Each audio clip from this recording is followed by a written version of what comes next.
What's going on, man? It's your boy Jermey L Holloway. If you know me, if you don't know me, you gon' know me. We on the L podcast. You can see me on here and all my social media at Jermey L Holloway on every platform. Y'all be cool. Welcome aboard. In the direction of travel, doors open on the left.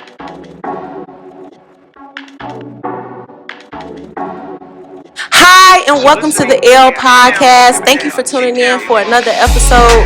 You know how we do it. Every week, we gotta have a special guest on the show, y'all. He came all the way up here from Memphis. His name is Jermey L Holloway. Thank you for being on the show. Thank you for having me. Okay, so I know you up here for the weekend. What's going on? What you got going on? One of my friends, comedian, actor, Ryan Davis. He has his comedy special, so I came out here to support. Okay, that's what's up, y'all. Make sure y'all go. Where is I don't know, but this already sold out, so. Oh, okay. Dang. Well, I hope y'all got y'all tickets. You should have been watching and paying attention. Okay. So since you here in Chicago, I gotta ask a Chicago question.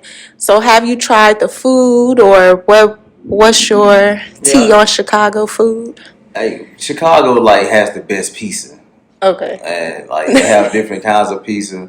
My favorite is the deep dish. Or Giordano's, how you say it? Yeah, Giordano. I gotta go there at least once when I come to Chicago. And I haven't been here since 2019, so okay. Yeah, I gotta slide down there and see what's going on with it. But that's about it. I mean, all the rest of food I've had been alright. It's been okay. It hasn't been knocking your socks off. It's the place I went to had some chili. I took a picture of the menu. I'm I gotta see how I can make this at the crib. Yeah. But besides that, I mean, it's alright. It's alright. He said our food alright, It's y'all. cool.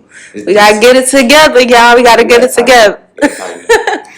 Okay, so I was watching your content and I see that you talk about relationships a lot with the black man and the black woman, and I like that because I feel like as a community we gotta come together. We gotta come together and we gotta show more empathy to each other because we have been through a lot as of race anyway. So my first question would be how did you become this relationship guru? I'm not a relationship guru. I am not a relationship guru. I'm not a relationship coach. That's not what I am. I'm a person who has experienced something traumatic in my life at one point, and I started making content. And I literally made content just to talk to my ex-girlfriend to let her know I understand where I felt. And once I created that content, it did 14 million views in a week, and it was so many people that related to it.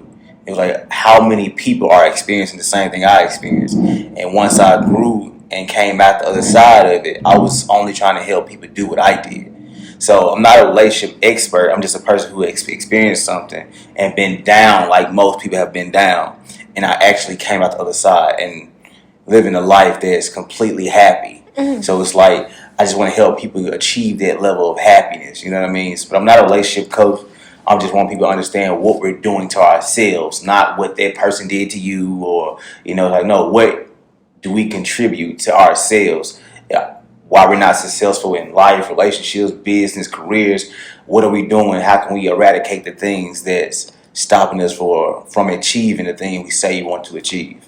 Okay, and I like that answer. I think that's very important because I feel in the black community we highlight a lot of toxic things, and I feel it's nice to have a positive point of view, and then you being a black man that represent us, look like us, we need people like that for our community. Yeah, in this society, on social media, it's more about clickbait. So it's not most of these social media relationship experts or gurus, they're just trying to say something controversial or something that make you share what they're saying. Most of them don't even believe in what they're saying. They don't believe in what they're selling. They just try to put their ear to the ground and just, okay, what's the trending thing? So let's talk about this and let me agree with the masses so that masses will share my content so I can get followers. And that's typically the strategy that most of them use, which is why when I do reaction videos to their content, it's y'all are just trying. You're not helping anything. You're not trying to get people to understand what's happening. You just want to say what they say on your platform to make yourself bigger than what you are. Now, speaking of content reactions, I heard you talk about something that videos talk about more of male toxic things than like female toxic things. So, like, what does it look like for a female to be toxic? For me, it looks like a woman that never takes into account what a man experiences. I feel like that's very toxic for you to never try to understand anything outside of yourself. Like, because you can have children, you can have, especially if you got young boys and you a woman that has a son, but as a grown woman, when you're talking about grown men, you don't try to rationalize and try to think about what they experience because you're only thinking about what happens to you. And it's like you're only a part of the problem because when your son gets of age, you're creating this standard that men can't do certain things. Like there's a list of things that they say men can't do now. Like, oh, all of it's homophobic. Like oh, if he eats a hot dog, oh, a man should be eating no hot dog. A man shouldn't be drinking no, like a man shouldn't be drinking no fruity drinks. A man shouldn't sit like this. A man it's so many unrealistic things they're trying to knock down about men, especially black men. So it's like as a woman, I feel like it's very toxic if you never try to understand what a man goes through. Do you blame black mothers for the influence that black men have, growing up? No, I blame society of how black men are because it's a lot when you it's not just one thing, and I feel like a lot of us we all play a part in it. Whether it's people thinking that they're so different, but they operate in the same manner, in which that same manner creates depression and all these other type of side effects because we try to move in this one band, one sound type thing. You have women and men who think they're so different, but as soon as one man says something, you got a massive amount of men agreeing, like, oh yeah, but then they're the same men who say, I'm so different. Same thing with women. Like you say you're so different from these other women, but then as soon as one woman says something, y'all are all one band, one sound. But it's like, but y'all are different. Like as a man, I don't agree with everything every man says, and that's fine. It does not mean he's wrong. It just means that we just operate differently, which is why there's a particular woman for me. Most women not going to be for me, and as women, most men not going to be for y'all. But oh, the dating pool is bad. Like no, they're not supposed to be. They're not for you.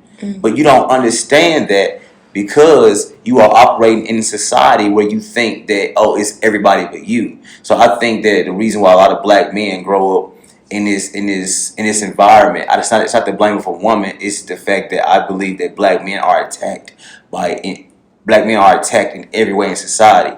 And now they've made it to where they made our women attack us. And that's the thing it's not the blame of black women, but they're using black women to get closer to us.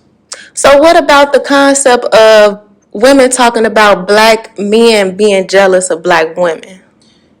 I believe there is some type of merit to that because there's a lot of black women that are able to get things that black men can't get. Okay. So I believe there are black men that are jealous of. They would never admit it, but the more I hear these guys, these red pill guys or whatever, but when a woman does it, it's like it's okay, but for us, it's like, why does that matter so much to you? Like why? Like they're different. It's supposed to be she walks in a bar and guys buy her drink. She's a woman. Like why are you jealous of that? Why are you complaining about that? If you have such a big problem with it, stop buying them drinks. Stop subscribing to their OnlyFans. Stop following Instagram models. But you can't stop yourself. So it's like at the end of the day, like I feel like a lot of guys are just jealous of the fact that there's some things come easier to women, and it's supposed to. Just like there's certain things that come easier for men. Like we can't keep on. Oh, but for y'all, like bro, we're different. So different things are gonna come easier for different individuals. So because I feel like it's a lack of empathy. Like what's the issue with the lack of empathy between, black women and black men in relationships? I feel like to have empathy, period, is just a lack of empathy, period. Not just in relationships, because how you act outside of a relationship when you're single is how you act in a relationship while you're with somebody.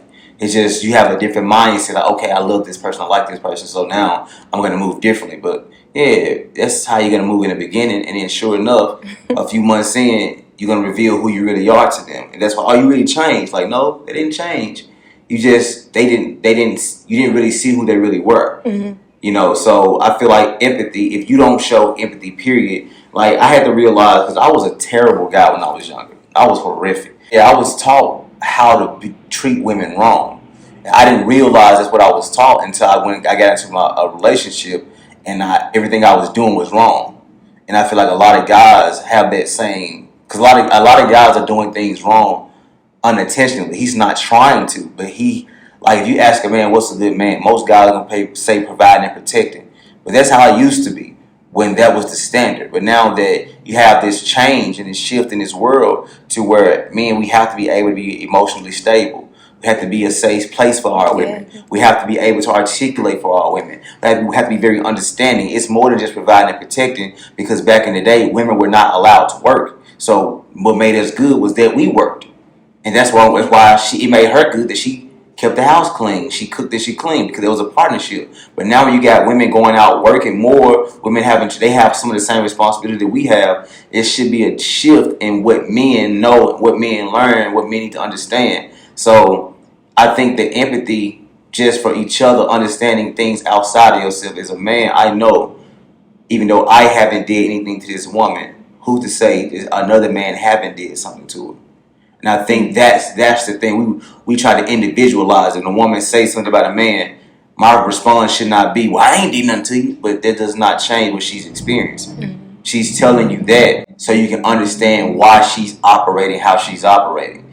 And I feel like a lot of women don't understand when men express the same things. He's not saying, this is what you are doing.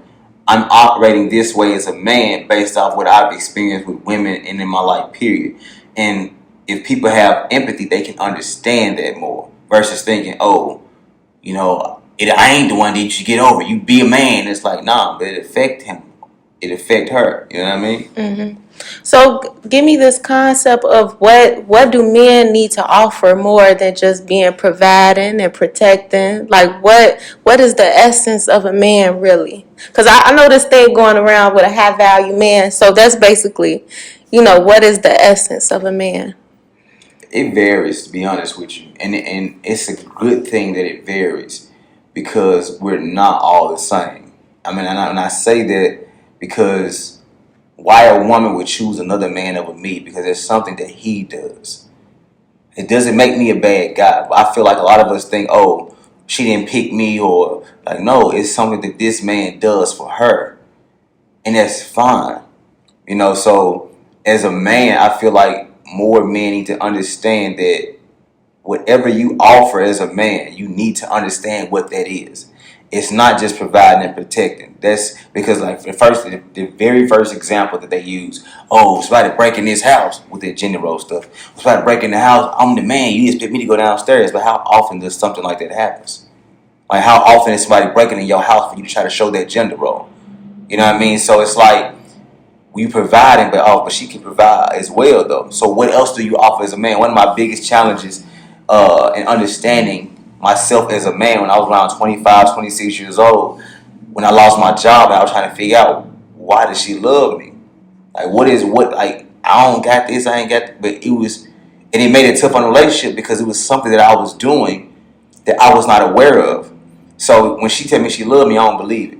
Now, you don't love me, I ain't working, I ain't doing this, I ain't doing that. And it created this rift in the relationship, because I did not understand nothing about myself as a man. I didn't know what I brought in as an individual, not just as a man, but as Jeremy. I didn't know what I brought. I feel like every man needs to understand what you bring. It's going to vary. But once you understand what you bring to the world, your family, your lady, your children, once you understand truly what you bring, you know why that woman loves you. It's no question, because you're going to identify it. You know what I mean? Like, you can see it. She can't lie about it, because you know yourself. And that's why I try to get people to understand. Like, once you know yourself and you truly know yourself, you don't have to question why he or she loves you, because you're gonna know why they love you. And I know you're an author. I want to bring that up. You're an author. I know you wrote a book. Can you talk about that? Yeah, I wrote a book called Understanding is Key. It was kind of a shot at communication is key, because it's kind of like the thing. It's like, but communication does not really work unless you are trying to understand. And it's crazy because I wrote the book and then I forgot all about the song. But the song, I think, by Escape called Understanding. I think it's What I need from you. exactly, and they're literally saying it. How can we communicate if you're not listening? How can you communicate if you're not understanding what I'm saying? So communication goes nowhere without the base of trying to understand. Like if you sit down trying to talk to somebody, my purpose is to sit down and talk. Does nothing. It's only be an argument. Well, if I say, baby, I'm trying to understand what's happening, explain to me your point of view. I'm more open. I'm not going to do too much talking because I'm trying to understand. So when you're trying to understand, you're going to ask more questions. It's just like if you don't understand a math problem, you're going to ask, okay, so how did you do this? How did you do this? How did you do? You're going to keep asking till you understand. And I feel like with communication, people say, oh, just talk. And it's like, yeah, we're going to be talking. And then you're going to say something I did. Well, you did. Well, just because you. It's like, now it's an argument. Now it's nobody's really understanding what really happened. So I wrote the book trying to for people to understand, because I feel like understanding is the key to anything. If you understand something, whatever it is, whether it's yourself, you understand business, you understand how to do a podcast. Once you understand how your setup, then you can be successful in it, depending on how active and how much work you put towards it. But if you don't understand it and you're just doing it, you know what I mean? So I feel like when I wrote the book, it was just about understanding yourself as a person, understanding who you're dealing with, and understanding different situations that you may be in. Well, this would be my last question. So what advice would you give to everyone who just got out of a relationship, but they got a lot of trauma? They need a lot of, healing, but they're back in the dating scene. So they got... Sit down. You said sit down. Sit down, y'all. if you deal with a lot of trauma and you back in the dating scene, like one of the chapters in my book is called Wasting Time. And people always talk about wasting time, and it's like, but nobody wastes more time than you, the individual. Like when people are single, they're so focused on trying to be happy, where they going out to the clubs or lounges, going to brunch or hanging with friends. You're not doing the work on yourself. And to understand yourself, to understand what you've been through. So you end up getting to a relationship with somebody else, bringing that same trauma that you've never dealt with. And now this person have to figure out your trauma, something that you haven't figured out yet. And even if they try to be there for you, you don't know how that looks. So you're going to fight it off. You're not going to know this person in front of you is really there for you. So if you're dealing with trauma, whether you insecurities, you trust issues, if I cheated on you, whatever, sit down and understand what really happened and grow from it. It's tough to do. Don't get it twisted. Extremely tough. It took me a year and 7 months for me to understand myself. But I took that time to myself because I cared. I genuinely wanted to know what happened between me and my ex, because it was so traumatic. I almost took my own life. That's how bad it was for me, because the pain was so significant. And as a man, we're not accustomed to dealing with our pain. And that's why you have guys get to, drinking or doing substances, trying to numb the pain. And that's one of the things I did. I was getting the fifth every day. I'm to the head. And I didn't want to be like that. And I wasn't a person who blamed my ex for anything. It was like, what could I have done? And it got to the point of, I could have never been with her to begin with. So why would I? What about her made me think she was it? So I dissected so much and learned so many places in my life where I was feeling. And that's when I come to people now and I say, I'm not a good dude. I'm not a good man. I've surpassed it. I'm a bad boy. Because you did the work. I've done the work. So now that I've done the work, no one can step to me and try to knock me down off my pedestal that I'm on, or knock me down and make me think that I'm less than. Like, no, because I've done the work. We may not mesh well together. That means we're not supposed to deal with each other. But the person that I am today, I'm the best version of myself, and I'm still trying to become a better version of myself. So I feel like with any advice for any man or woman is when you're trying to get back in this dating scene, you have to genuinely take that time to yourself and not try to be happy, not try to point the finger, because there's something that you can do as individuals to add to yourself, and it can simply boil down to just you should have never talked to him or her. And that's why so many of us talk to the same type of person, because we've yet to learn something so significant in our lives to know this person is not for us, this woman is not for us, this man is not for us. But we don't know that because we're too busy pointing the finger at everybody else. Yeah, growth. That's key. Growth. Yes. I feel like, man, I feel like you gotta grow. You gotta be with somebody that's want to grow, that want to perfect themselves all the time. Like, but you know, being in a safe space, like we don't have to rush it. But growth is very important. I feel like that will put aside if you with the right people or not. If they ain't growing, you don't need to be with them. Yeah, for sure. And I feel like, you know, I keep on saying it's just individuals. And I like to say that, like when I was doing my acting skits, I love the fact that I can do so many different skits off different perspectives, because none of them are wrong. Right. It's like, it may be wrong if you are seeing something else that didn't happen, but for you to understand why did she see that? Why did when this happened? Why did you take this away? Like when you saw me, if your friend saw me at the mall with another woman, and you automatically believe I was cheating on you, why did they automatic? Did you ask any questions? Why didn't you try to see who was the woman? Like, oh, that's his cousin that's in town. Well, automatic, okay, he cheating. Like, why is your perspective something so negative? And I tell people, your perspective typically is you.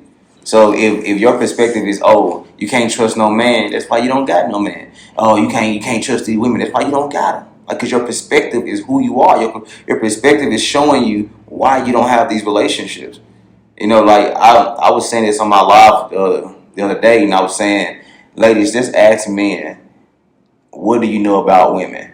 And if everything he know is negative, it's because he don't get women. He don't know women. It's no way for everything to be negative. But if it's negative because all of his like interactions with women have been negative, they haven't gave him the chance at the time of day. They would keep telling him no. So everything, oh, she wouldn't miss me when I ain't had her. She wouldn't miss me. Hey, bro, why would anyone mess with you when you're broke? Like, it's no shot at it. As a man, one of my things was traumatic. Until I lost my job, I was broke. I didn't think I deserved no woman. Like, I can't do the things for you that as a man, I want my woman to feel like I'm going to take care of that. I'm going to take care of this. Like, why would you be with me if I can't take care of things? If you can't lean on me, be like, oh, my man going to take care. I ain't got to worry about nothing because my man going to be there. Why would a woman be with you if you broke? So instead of you focus on women, they don't remember you broke. Why would they? And you supposed to be the head of the house and you broke. You supposed to be the leader and you trying to figure it out. Going nowhere. Like, bro, you have to have some type of leadership skills. Like leadership skills, you have to have a plan. If you have a plan and you're actually executing step by step, a woman don't have a problem following you. A woman don't have no problem submitting to you. As a man, I've never had that problem because I've had plans. That's how I got to where I am today. Like I've had plans. I knew where I wanted my life to go. So once a woman got with me and she saw me executing, oh, I don't have no problem joining his team. I have no problem joining him because I know he's trying to get to this level. But if I'm trying to be a millionaire. So how you gonna be a millionaire? I'm trying to figure it out. Like, no, bro, it's not how it works. Like nobody gonna believe in it. You know what I'm saying? So I feel like at some point we just gotta be real with ourselves and stop asking people to take us at our worst. And I think that's really what it is. We got women and men just telling ourselves that, oh, you should take me with all my insecurities, take me with all my trust issues, take me with my, me not having no money, take me when I'm still struggling. No. You shouldn't take me. Let me make sure I'm getting. And it doesn't mean don't wait until I'm at my peak, but don't let me be struggling. It's a whole thing in between struggling and at your peak. It's a whole little gray area. So you don't take me when I'm down and out. Don't take now because I can't fully be there because I'm stressed out all the time. But once I'm coming out of it, now I got more of a balance, got more of a structure, I got more of a, it's things are moving in the right direction for me. Then now I can give you that attention. You know what I mean?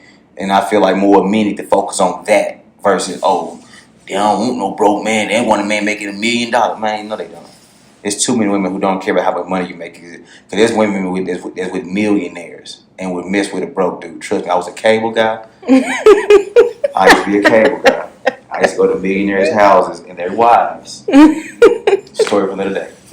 Stories for another day. Accountability, y'all. Absolutely. Accountability, and I feel like we get this notion that we got time when we really don't. Some time and waiting on nobody. We all really have don't. time, but we don't know when our time is up, which is why you should not be wasting your time.